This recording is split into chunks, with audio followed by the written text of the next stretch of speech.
किसान और उसकी बेटी। गोपालगंज गांव बहुत ही खुशहाल गांव था, जहां पर आज भी पुरानी मान्यताओं को महत्वता दी जाती थी। उसी गांव में मोहन अपनी पत्नी निर्मला और अपने दो बेटे संजय और विजय के साथ छोटी सी झोपड़ी में रहा करता था। मोहन किसान होता है, लेकिन उसका अपना कोई भी खेत नहीं था। वो दूसरों के खेतों में खेती करता था और जितनी भी फसल होती उसका आधा उसे उस खेत का मालिक दे देता था। उसी से वो अपने घर परिवार का गुजारा चलाया करता। मोहन का खुशहाल परिवार ऐसे ही खुशी खुशी अपनी जिंदगी गुजर बसर कर रहा था। ऐसे ही एक दिन मोहन खेत में काम कर रहा होता है।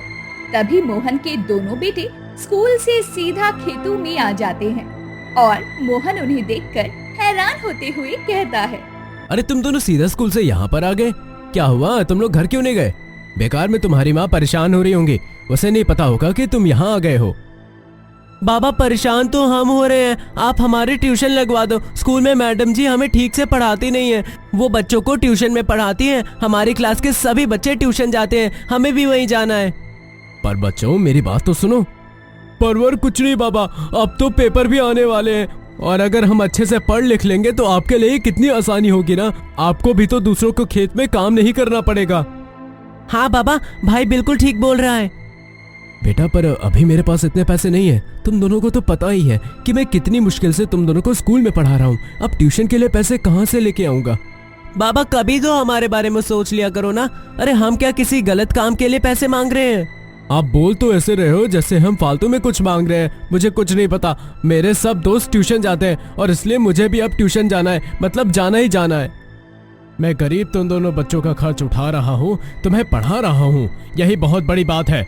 मैं तुम दोनों के ट्यूशन का खर्च कैसे उठा पाऊंगा? बाबा कोई बात नहीं, आप ज्यादा परेशान मत हो और आप बस विजय भैया की ही ट्यूशन लगवा दो। मैं घर पर ही पढ़ लूंगा। घर पर तो तुझसे एक अक्षर भी नहीं पढ़ा जाता और चला है घर पर पढ़ने के लिए। बाबा आप तो संजय ने भी मना कर दिया है ट्यूशन जाने से। आप ऐसा करो, मेरा ट्यूशन लगवा दो। मैं जो ट्यूशन से सीख कर आऊंगा वही इसे पढ़ा दिया करूंगा। ठीक है बेटा, अभी तुम दोनों घर जाओ। मैं शाम को घर आऊंगा तो पैसे लेकर आऊंगा, फिर तुम बताना कि कहाँ तुम्हारा नाम लिखवाना है। बाबा मैं घर नहीं जा रहा, आप यहाँ इतनी मेहनत कर रहे हो, मैं भी यहीं आपके साथ आपकी मदद करता हूँ। विजय और संजय में संजय थोड़ा समझदार था, जिसे अपने पिता की मेहनत नजर आती थी। जहाँ विजय दिखने में बिल्कुल ठीक ठाक था, तो वहीं संजय गोल मटोल था। अब संजय अपना बस्ता एक पेड़ की छाया में रखता है और अपने स्कूल की शर्ट की बाजू मोड़कर संजय अपने पिता की मदद करने में लग जाता है और खेतों में उनका हाथ बटाता है। वहीं संजय इन सब बातों को नजरअंदाज करता हुआ अपना बस्ता लेकर घर की तरफ चला जाता है। जिसके बाद मोहन अपने छोटे बेटे के साथ सुबह से शाम तक खूब खेती करता है। यूं ही उनके दिन गुजरते हैं और कुछ साल बीत जाते हैं और अब दोबारा से विजय एक दिन अपने पिता से कहता है, बाबा मुझे पढ़ाई के लिए गांव से बाहर जाना है। यहाँ पर तो कुछ नहीं है ठीक से पढ़ने के लिए। अरे क्यों, क्या नहीं है यहाँ पर? गांव में भी तो कितने बच्चे पढ़ रहे हैं। तू क्या कोई अनोखा है जो तुझे बाहर जाकर पढ़ाई करनी है? देख जरा, तेरा छोटा भाई भी तो यहीं पढ़ रहा है ना। उसने तो कभी नहीं कहा कि उसे शहर जाकर पढ़ाई करनी है। जिसे जो भी पढ़ाई करनी है यहीं करो, कोई भी शहर नहीं जाएगा। माँ आप तो खुद अंगूठा छापो, इसलिए आप तो हमारे बारे में बोलो ही मत कि हमें कहाँ पढ़ाना है और कहाँ नहीं। अगर आप चाहते हैं कि मैं पढ़ लिख कर बन जाऊँ कुछ, तो मुझे बाहर जाकर ही पढ़ाई करनी होगी। विजय ये क्या तरीका है अपनी माँ से बात करने का? स्कूल में यही सब पढ़ रहे हो क्या तुम? बाबा संजय पढ़ाई कहाँ करता है, जब देखो खेती करता रहता है और मैं अपना पूरा जीवन इस गांव में खेती करते हुए नहीं बिता सकता, इसलिए मुझे अपने बारे में तो सोचना ही पड़ेगा।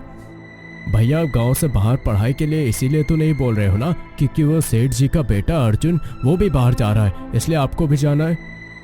किसी से होड़ करना अच्छी बात नहीं होती है मेरे बच्चे। वो लोग तो अमीर हैं, उनके पास धन दौलत की कमी नहीं। वो चाहें तो विदेश में जाकर पढ़ाई कर सकते हैं, लेकिन हम गरीब हैं। आज खाएं तो हमें कल के बारे में सोचना पड़ता है, फिर बाहर जाकर पढ़ाई करना तो बहुत दूर की बात है। माँ ठीक कह रही है भैया।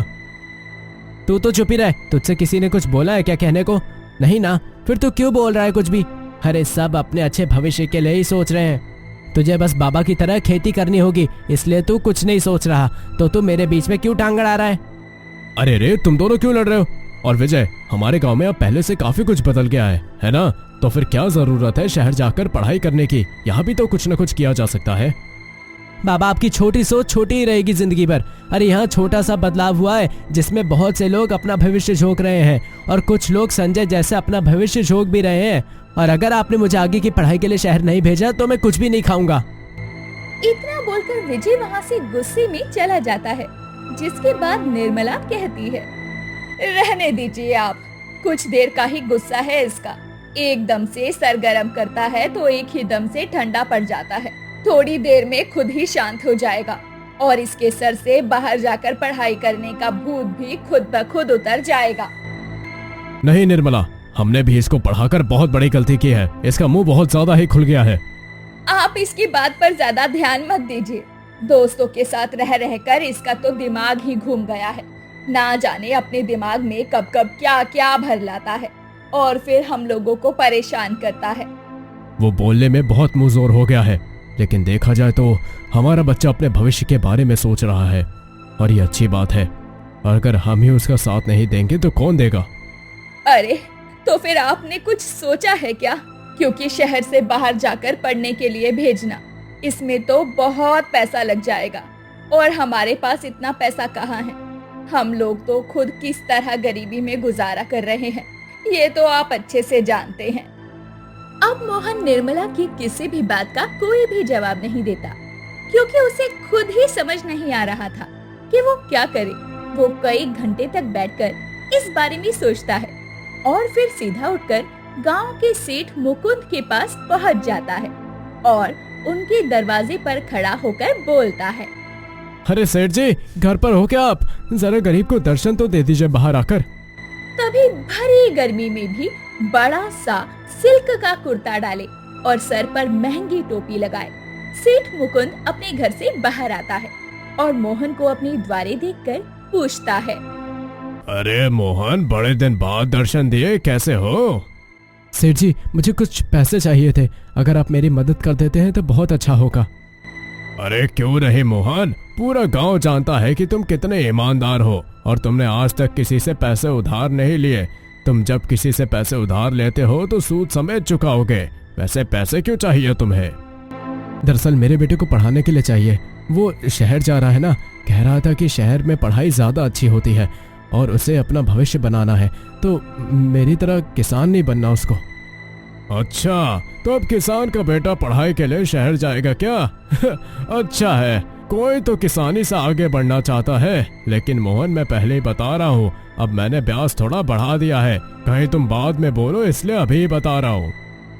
लेकिन क्यों सेठ जी, आप तो मेरी हालत जानते हैं ना, वैसे इतनी मुश्किल हो रही है।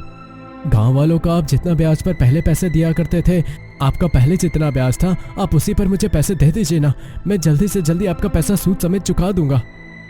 अरे हाँ भाई, तो मैं कहाँ मना कर रहा हूँ पैसे नहीं दूंगा, मुझे तो पूरा भरोसा है कि तुम मुझे पैसे दे दोगे। लेकिन मैं तो बस अपनी बात बता रहा हूँ कि ब्याज ज्यादा कर दिया है, अगर पैसे अभी चाहिए तो बता दो। ठीक है सेठ जी, अब क्या ही कर सकते हैं, आप दे दीजिए पैसे, आप लगा लेना मनचाहा ब्याज। मुकुंद सेठ की बात अब मोहन को माननी पड़ती है, और ज्यादा ब्याज पर अब मोहन अपने बेटे के लिए पैसे उठा लेता है, और फिर शहर में पढ़ने के लिए बाहर भेज देता है। और मोहन का छोटा बेटा अपनी पढ़ाई बीच में ही छोड़कर पूरी तरह से अपने पिता के साथ खेती के काम में लग जाता है। ऐसा कह सकते हैं कि बड़े भाई की पढ़ाई की कीमत छोटा भाई अपनी मेहनत से चुका रहा था। ये देखकर मोहन की आंखों में आंसू आ जाते हैं, और उसे अपने किए का थोड़ा पछतावा भी होता है। क्या हो गया पिताजी, आपको विजय भैया की याद आ रही है क्या? आप रो क्यों रहे हो? बेटा मुझे माफ कर देना, तुझे बहुत बार लगता होगा ना कि मैंने तुम दोनों भाइयों में कितना भेदभाव किया है। बड़े भाई को शहर भेजा पढ़ने के लिए और तुम्हें खेती में लगा दिया। बाबा, आप ये कैसी बातें कर रहे हैं? अरे ऐसा तो मैं कभी भी नहीं सोच सकता। आप हम दोनों भाइयों का ही भला चाहते थे, और वैसे भी मुझे पढ़ाई में ज्यादा रुचि तो थी नहीं, इसलिए मुझे जिसमें रुचि लगी मैं वही कर रहा हूँ। देखना बेटा, जब विजय पढ़ लिख कर आ जाएगा और काबिल बन जाएगा तो हम सबकी किस्मत संवर जाएगी। बस हम दोनों को उसका ऐसे ही साथ देना है। यूं ही कई साल निकल जाते हैं और अब विजय को काफी अच्छी नौकरी शहर में ही मिल जाती है, क्योंकि उसकी पढ़ाई जो पूरी हो चुकी थी। अब विजय शहर में ही अनु नाम की एक लड़की से शादी कर लेता है, जो कि बहुत ही मॉडर्न ख्यालातों की थी। वो गांव में अपने परिवार वालों के पास आता है अनु को मिलवाने के लिए। अनु ने छोटा सा टॉप और जीन्स पहना हुआ था, जिसे देखकर गांव वाले बड़े हैरान थे। अरे बेटा विजय, ये लड़की कौन है जिसने इतने छोटे छोटे कपड़े पहने हैं? तुझे पता है ना, गांव में ऐसे कपड़े पहनकर कोई आए तो लोग उसे कैसे घूरते हैं। ये मेरी पत्नी है अनु, मैंने इससे शादी कर ली है। अरे विजय, तूने शहर में शादी कर ली और हम सब लोगों को एक बार बताना भी जरूरी नहीं समझा? एक बार बता देता तो कम से कम हम तेरी शादी देखने ही आ जाते। हर चीज में अपनी मनमर्जी करने की बहुत बुरी आदत हो गई है तुझे। माँ, मैं आज तक सब कुछ अपनी जिंदगी में अपनी मर्जी से करता आया हूँ।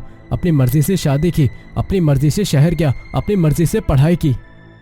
अच्छा चल छोड़, अब जो हो गया सो हो गया, इसमें क्या।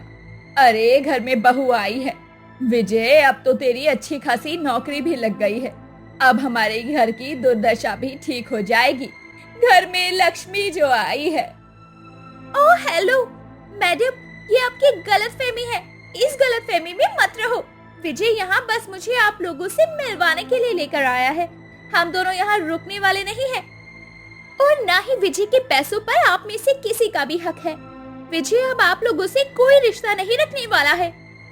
भैया, भाभी को कुछ बोल क्यों नहीं रहे? वो क्या बोल रही है कि वो शहर जाकर रहेंगी हमेशा के लिए? अगर मेरी पत्नी ने कुछ गलत कहा होता तो मैं जरूर बोलता, लेकिन उसने गलत तो कुछ कहा ही नहीं है। मैं इस छोटे से गांव से इसलिए निकला था कि मैं अपना भविष्य अच्छा बनाऊं, और वो मैंने बनाया भी है। भैया, इस जीवन साथी का आप क्या करोगे जो आते ही आपको आपके परिवार से दूर कर रही है? तू तो कुछ भी मत बोल। तूने शरीर देखा है अपना? गांव की कोई लड़की तुझे देखकर राजी नहीं है, और मैंने शहरी लड़के से शादी कर ली है तो तुझे जलन हो रही है। कोई बात नहीं बेटा, तुझे इसके साथ जहाँ रहना है तू रह सकता है, ये तेरी मर्जी है। लेकिन कभी कभी तीज त्योहार पर ही सही अपने बूढ़े माता पिता और अपने भाई से मिलने तो तू आया करेगा ना। आप लोग तो ये गलती से भी मत सोचना कि अब मैं यहाँ दोबारा आऊंगा। मैं बस यहाँ अपनी पत्नी को मिलवाने आया था, इसके सिवा आप लोग कोई उम्मीद मत करना मुझसे। पर बेटा, तू अपने परिवार को छोड़कर कैसे जा सकता है? जिस परिवार ने तेरे लिए इतना कुछ किया, तुझे पढ़ाया लिखाया, जिस भाई ने अपनी पढ़ाई त्याग कर तेरी पढ़ाई करवाई, जिस पिता ने कर्ज ले लेकर तुझे बाहर भेजा, जिस माँ ने तेरी राह ताकना नहीं छोड़ा, तू उस परिवार को छोड़कर कैसे जा सकता है? तुझे हम लोगों का एहसान नजर नहीं आता? आप सबने जो भी किया वो आप सबका फर्ज था, और संजय बेवकूफ था जो मेरे लिए इतना सब कुछ कर रहा था। लेकिन मैं बेवकूफ नहीं हूँ, मैं सिर्फ अपने बारे में सोचता हूँ। ऐसा कहकर विजय अपनी पत्नी अनु के साथ वहाँ से वापस हमेशा के लिए शहर चला जाता है और वहीं रहता है। वो फिर कभी भी पलटकर अपने परिवार की खोज खबर तक नहीं लेता, और वहीं अपने बेटे की याद में माता पिता को बूढ़ा होते देखकर संजय को काफी दुख हो रहा था और उसे उनकी चिंता सताने लगी थी। भैया ने तो माँ बाबा के बारे में सोचा ही नहीं, लेकिन मैं उनके बारे में कैसे ना सोचूं? उन्होंने मेरे लिए और भैया के लिए अब तक कितना किया है। हमेशा हमारे बारे में ही सबसे पहले सोचा है, और अब वो बूढ़े हो रहे हैं। बाबा भी अब थोड़ी सी ही खेती कर सकते हैं और थक जाते हैं। मुझे उनका बुढ़ापा ऐसे नहीं रखना है। संजय अब अकेला ही काफी खेती किया करता और खेतों में खूब मेहनत करता। ये सब देखकर गांव की एक बूढ़ी काकी कुमारी को बहुत जलन होती है और वो उसे भड़काने लगती है जब वो खेतों से वापस आ रहा था। अरे लल्ला, सुना है विजय तुम लोगों को यहीं गांव में छोड़कर शहर जाकर बस गया। किसी शहरी लड़की के साथ शादी भी रचा ली है उसने। सब सही सुना है क्या मैंने लल्ला? अब आपसे क्या छुपाना काकी, ये बात तो पूरे गांव जानता है। अरे लल्ला, मैं तो तुझे भी यही कहूंगी कि तू अपने भाई के पैर पकड़ ले और उसी के साथ जाकर बस जा। वो तेरा खर्चा तो उठा ही लेगा। कुछ नहीं रखा इस गांव में। अपने बूढ़े माँ बाप को छोड़कर शहर जाकर बस जा। संजय अब सब समझ जाता है कि काकी क्या कहना चाहती है और वो उसे ताना कसते हुए कहता है। काकी, जरूरी नहीं है कि एक फल खराब निकले तो पेड़ ही काट दिया जाए। अगर मेरे भाई ने अपने माँ बाबा का साथ नहीं दिया तो मैं जरूर दूंगा, चाहे दुनिया कुछ भी कहे। वैसे भी मैंने सुना है कि आपका बेटा आपके ही घर में रहकर भी आपको इज्जत नहीं देता। खैर कोई बात नहीं, सब ठीक हो जाएगा। अरे रे रे रे, ये संजय तो बहुत ही बोलता है। इससे बहस मतलब जिंदगी तहस नहस। पढ़ा लिखा नहीं है पर समझदार बहुत है। तेरा यहाँ से निकल जाना ही सही है। चल चल निकल। अब काकी संजय को भड़काने से ज्यादा सही वहाँ से निकल जाना ही सही समझती है।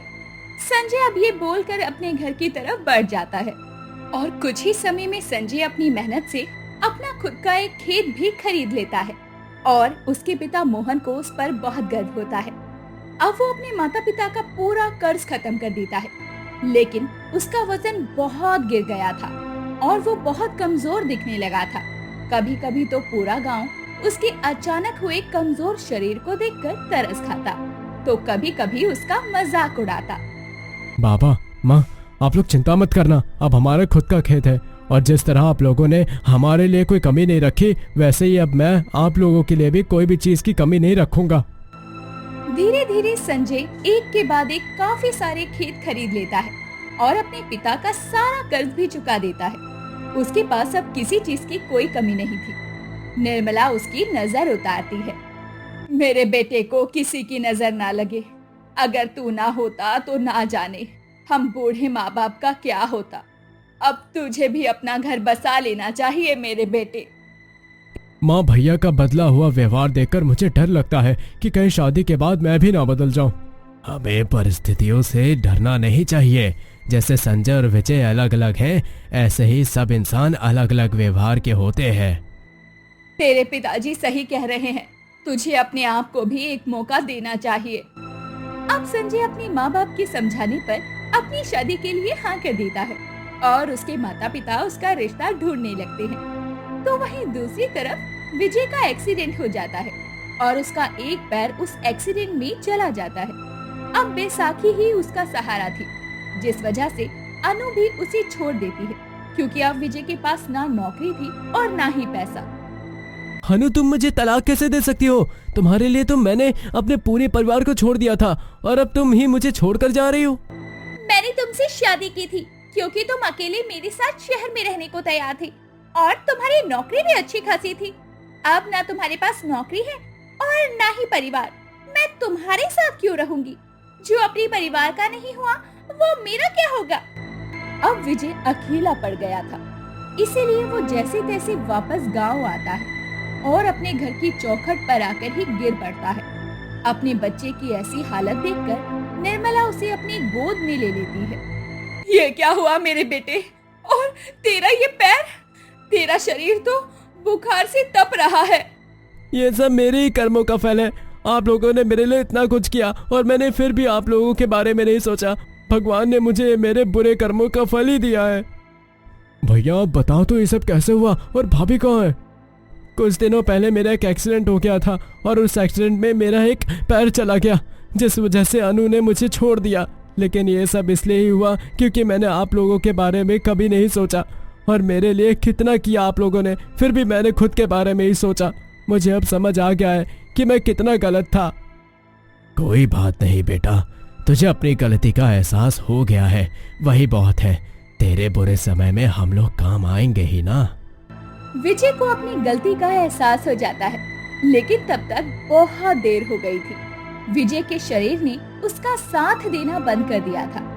संजय फिर से अपनी सारी जमा पूंजी लगाकर विजय का इलाज करवाता है, लेकिन फिर भी विजय नहीं बच पाता और संजय उसके जाने के बाद अपने परिवार को फिर से संभालता है और शून्य से शुरुआत करता है, पर हिम्मत नहीं हारता।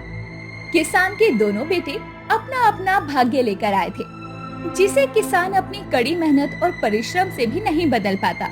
विजय इतना पढ़ा लिखा होकर भी अपनी किस्मत नहीं बना पाता। वहीं संजय कम पढ़ा लिखा होकर भी हर बार शून्य से शुरू करके खुद को साबित करके दिखाता है। इसीलिए कहते हैं दोस्तों, जो भाग्य में लिखा होता है वही होता है, लेकिन हमें मेहनत करना कभी नहीं बंद करना चाहिए। क्या पता हमारी मेहनत हमारे भाग्य को ही बदल कर रख दे। आपको ये कहानी कैसी लगी हमें कमेंट करके जरूर बताएं और इसी तरह की अनोखी और अद्भुत कहानियों के लिए हमारे चैनल को सब्सक्राइब कर लें।